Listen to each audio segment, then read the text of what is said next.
Alright, what's up guys? My name is Zach, and today I am driving a 1931 Ford Model A Sport Coupe. Up front is a 3.3 liter inline 4, and down below is a 3-speed manual transmission.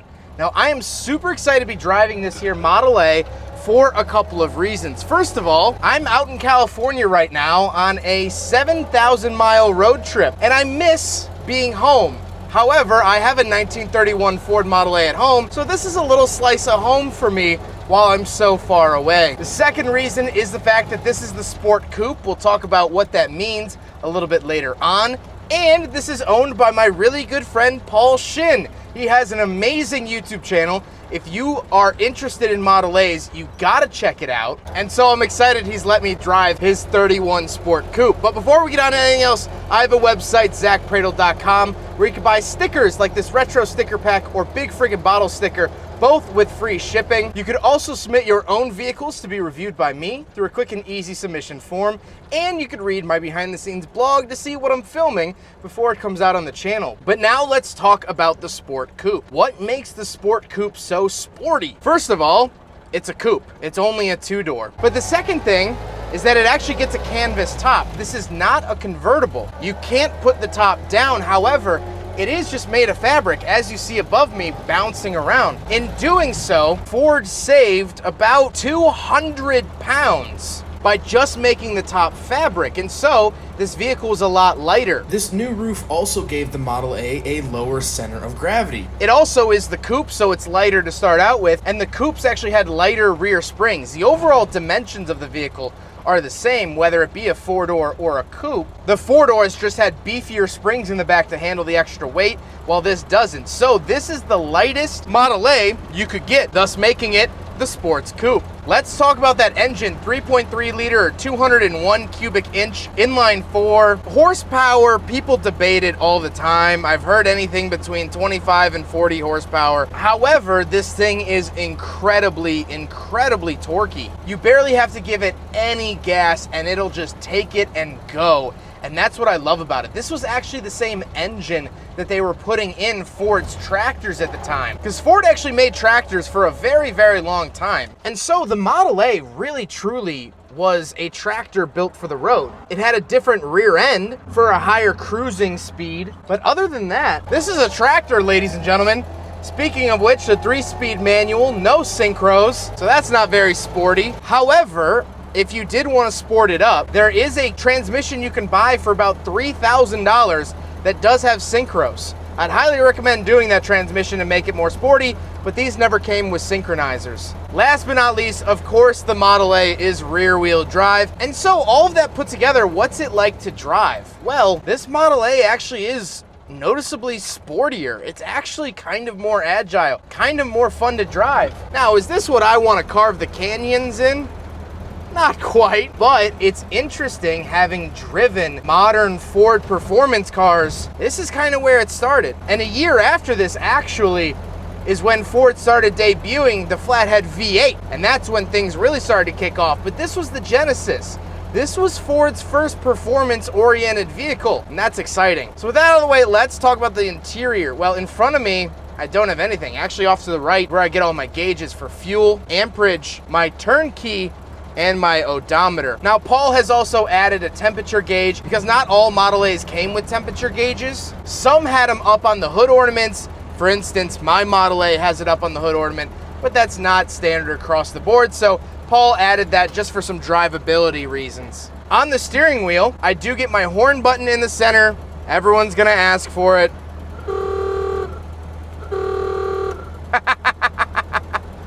That's pretty cute and fun. And then you get this switch in the center. That's actually for your headlights. That's the factory location for turning your headlights on and off. They're not on a stalk. It's actually in the center of the steering wheel. On the door, I have my latch to get in and out, as well as my window crank. And then moving back to the center, I have my parking brake up top. And of course, my shifter. Now this does have a Mitchell gear splitter. Now what that means, it's actually an added overdrive. So while I'm driving, I can just clutch in, put it into high gear, and that basically adds a gear to any gear that I'm in. Kind of nice, and actually very nice for drivability reasons. That allows the Model A to actually cruise at about 65 miles an hour, and it does it happily. Now, the pedals always throw people off whenever I show them my Model A's pedals. You have clutch on the left, brake in the center, and then that little circle, that's actually your gas pedal. Kind of an interesting, weird Model A quirk that modern cars did away with pretty quickly. Now, of course, the 1931 Ford Model A Sport Coupe does not have any cup holders, so it does fail the big friggin' bottle test. As well as I had some people wonder about the bag on the door, that does not count as a cup holder. The seat is very comfortable. It does have added seat belts. Again, another livability mod that Paul has done just for safety. Might as well, right? However, the Coupe is a lot roomier than the sedan. Surprisingly enough, the sedan, like I said, has the same wheelbase, so it's got to fit a second row in between these wheels. Well, the two-door, two-seater doesn't, so I actually get a ton more space. If you're a big person and you want to get a Model A, look for a Coupe. It's actually going to be a lot more comfy. But speaking of seats and comfiness, we don't have a trunk. We do have, ladies and gentlemen, a rumble seat. So let's go talk about it. All right, it's a little windy out here and I apologize, but let's talk rumble seat. First of all, it's easier for me to come over here. You just have this little latch and then you pull it forward and there it is. That's actually a secondary seating area for kids or what have you. Now, getting up into it is not super graceful and I will not be adding that footage in. However, there's a step right there, and then you step in. Paul has this blanket down so your shoes don't mess up the seats, which is super nice. And then you just basically left foot, left foot in, right foot in, then you're in. Now I'm gonna cut to some footage of Paul actually driving me around in the rumble seat. This is my first rumble seat experience in probably 15 years, so I was super excited about it. Let's cut to the clip now. I haven't ridden in these, or in a rumble seat since I was maybe 10, 9 years old. And I barely remembered. I remember sitting in it. I actually don't know if I ever went for a ride. Now that you're 12, you get to do it again. Rude. All right, let's get the show on the road. All right, so I am in the back of the Sport Coupe, and the really cool thing is that you can roll down this window and I can talk to Paul. Say hi, Paul. Hi, Paul. Paul obviously owns this, but this is just such a cool experience. I don't know if this audio is gonna be usable at all, but super cool. Look at that. Hey, Zach. Yeah. I just want you to know that I'm inside the car and you're outside the car. So what was the point of the rumble seat? That's where you put your mother-in-law. Was there a practical purpose? Yes, that's where the kids ride. Okay. Yeah. So back in the day,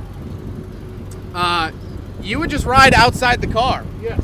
That's it. Yes. All right, I mean, it works. It's so fun. This is so cool. I love it. Now we gotta talk about the looks, and this is a factory color. Now it has been resprayed, but they actually used the original factory paint chips to create this color. And this is a color you have to see in person. It's almost a dark purple. It's a common misconception that Ford only made these in black. You can have any color you want as long as it's black. That only applies to the Model T, and actually it only applies to the later Model Ts. The original 1908 Model Ts, you could get in red, green, whatever you wanted, but Ford wanted to speed up production and they realized that black paint dried the quickest, so they just switched to that. So this is a factory color. These wheels are the factory colors, exactly how they came from Ford, which is really interesting. But now let's get on to my final thoughts. What do I think driving the Sport Coupe? Well, this car actually drives really well. Everything I've ever learned about Model A's has always been slow, on-the-road tractors, but this actually drives a lot better. I like the coupe design. I like the lightweightness of it. You really do feel that weight. Especially me, I have a sedan at home, and so the sedan is actually about 500 pounds heavier than this here vehicle. I mean, you notice those 500 pounds, so that to me is just so cool. It's so cool to be driving this piece of history.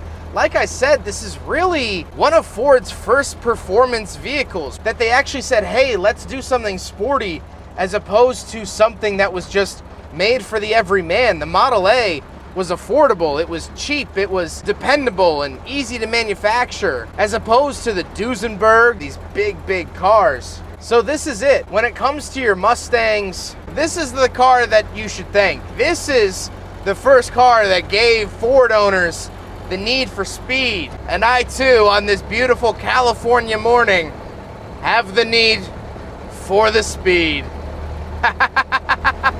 It's so fun. Huge, incredibly large thank you to Paul Shin for letting me take out his Sport Coupe from 1931. This is just amazing. Truly a fantastic vehicle and such a cool look at history. Paul Shin has a YouTube channel as well. He is the guy to talk to when it comes to Model A's. And so if you have any questions, comments, or concerns, head over to Paul Shin. He can answer them, and he's really the best. We also did a video a little while ago about his 1929 unrestored Model A. So go check that video out. That is just the coolest thing in the world. And he is the coolest person in the world in my eyes. So huge thank you to him. But I hope you guys enjoyed the video. Don't forget to rate the video, comment on the video, and subscribe if you really liked it. Take care, guys.